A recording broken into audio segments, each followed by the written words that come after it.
Hi, I'm Marna. This is the Dolls Rescue Channel, and today, along with Dory's Dollies, we are hosting the challenge, the Hi Barbie Challenge. And this, I should take her all the way around. Could have put her on that little pedestal that Darren bought me that spins.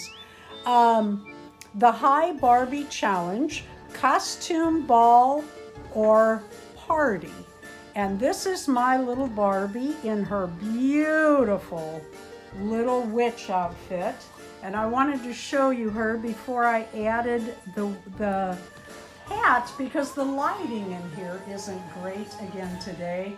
The sun, the sun has moved for fall and winter.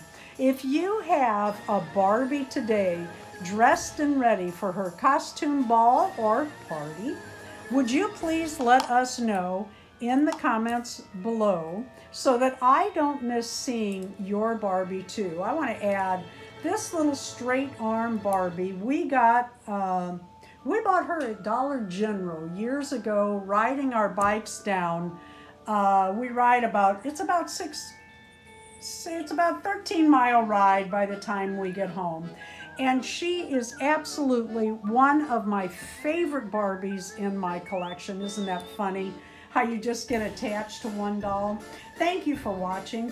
Thank you, Dory. This is so much fun month after month. And thank everyone that participates in the challenge or just comes to watch. We really appreciate it. Please leave a like, a comment, and subscribe.